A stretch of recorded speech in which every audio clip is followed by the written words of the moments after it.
Assalamualaikum warahmatullahi wabarakatuh.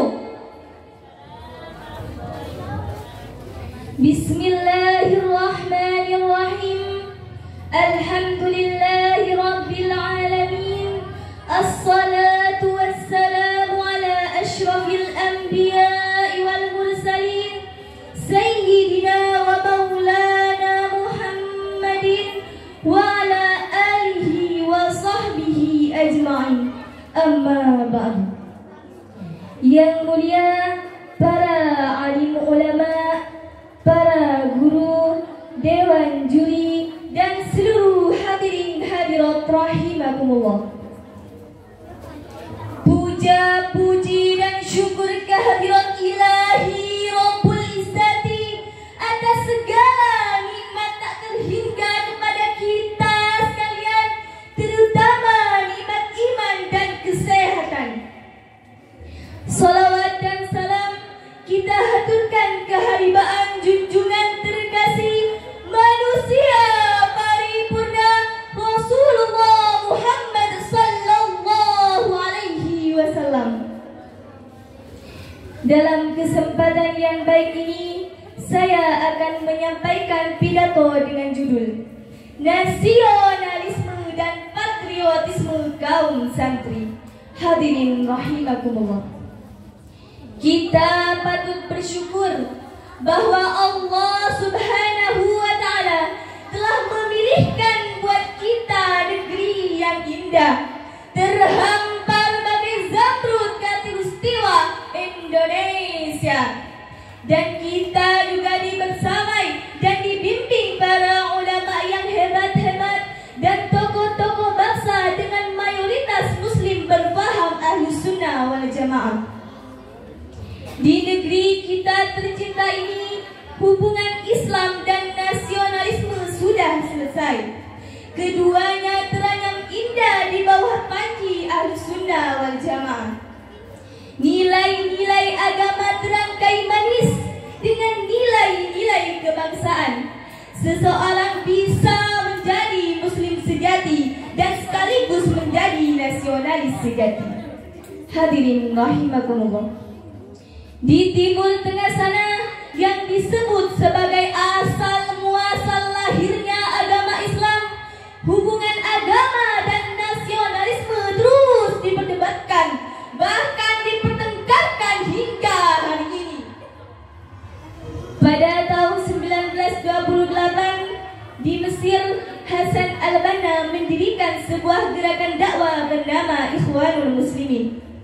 Gerakan ini melahirkan para tokoh-tokoh hebat, ulama, penulis, bahkan aktivis keagamaan. Tetapi banyak di antara mereka yang nasibnya berakhir tragis karena faham keagamaan mereka berbenturan dengan negara. Hampir seluruh aktivis dan tokoh-tokohnya keluar masuk penjara karena menentang Presiden Mesir ketika itu, Jamal Abdul Nasir. Hingga hari ini, Ikhwanul Muslimin menjadi gerakan bawah tanah dan di beberapa negara menjadi organisasi terlarang. Ikhwanul Muslimin berhasil mencetak para ulama, tetapi hampir semuanya penentang nasionalisme. Hadirin rahimakumullah. Mari kita tengok yang lain. Pada tahun 30-an, Meisel Aflaq dari Suriah, penganut Kristen Ortodoks, mendirikan sebuah partai Ba'ath. Partai ini didirikan atas pan-Arabisme, nasionalisme, dan sosialisme Arab. Sukses besar, melahirkan tokoh-tokoh besar yang kelak akan menjadi pionir sejumlah negara Timur Tengah. Partai Ba'ath puluhan tahun didirikan hanya melahirkan para nasionalis, bukan para ulama. Bahkan banyak di antara mereka yang memusuhi para ulama.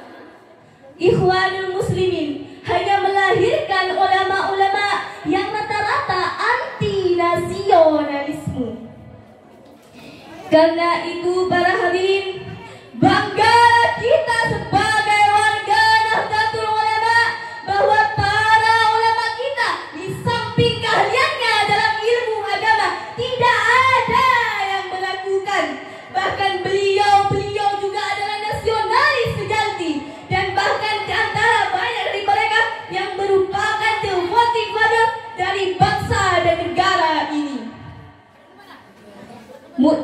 NU ke-35 di Banjarmasin memutuskan bahwa walaupun negeri Indonesia ketika itu belum berdiri dan kekuasaan politik berada di tangan penjajah Belanda, akan tetapi para ulama kita memutuskan bahwa negeri ini bisa disebut dengan Darul Islam. Membela dan mempertahankannya adalah wajib. Hadirin rahimakumullah. Nasionalisme sebagai ideologi negara memang lahir dari barat, tetapi patriotisme dan cinta tanah air sangat dianjurkan dalam Islam. Pada suatu malam dalam perjalanan dari Mekah menuju Madinah, Rasulullah Shallallahu Alaihi Wasallam merasakan kerinduan teramat dalam terhadap Mekah, tanah tumpah darah beliau. Lalu turunlah malaikat Jibril membawa ayat, Innalladzi farada 'alaikal Qur'ana laraduka ila ma'ad al-ayah.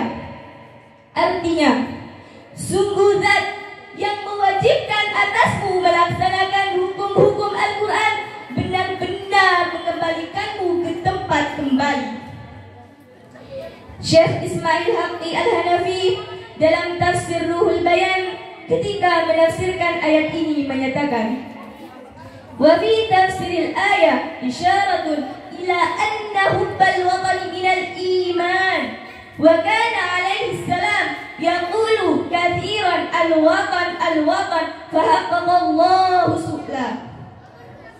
Dalam penafsiran ayat ini terdapat isyarat bahwa cinta tanah air adalah sebagian dari iman.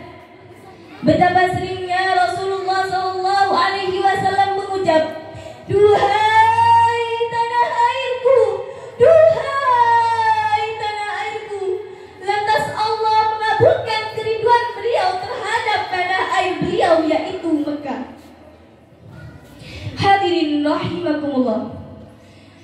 Dari hadis riwayat Imam Tabrani, Rasulullah bersabda, Tahaffazu minal ardi fa innaha ummukum wa innahu laysa min ahadin amilin 'alaiha khairan aw syarran illa wa hiya mukhbiratun bi. Artinya, jagalah bumi karena sesungguhnya bumi adalah ibu kalian. Tidaklah seseorang berbuat baik atau berbuat jelek kepada bumi kecuali bumi mempertanggungjawabkannya.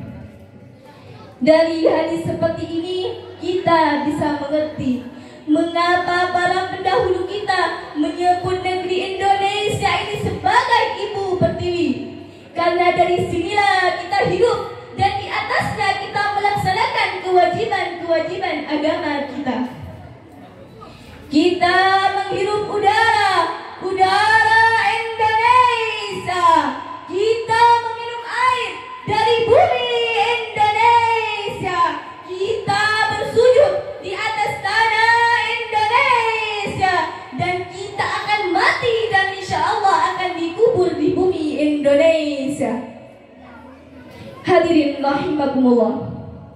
Para ulama kita sejak perintis kemerdekaan telah mengobarkan semangat cinta tanah air melalui slogan Hubbul watani minal iman.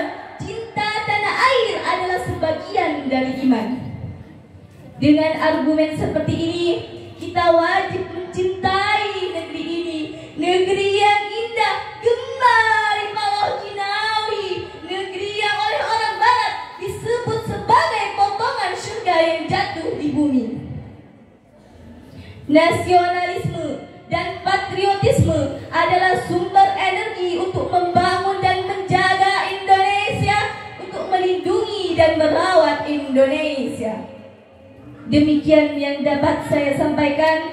Mohon maaf atas segala kekurangan dan terima kasih atas segala perhatian. Akhirul kalam, wallahul muwaffiq ila aqwamit thariq.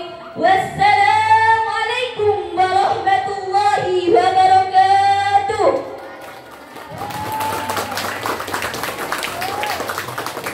Demikian penampilan peserta nomor undi 25 dengan waktu 10 menit 15 detik.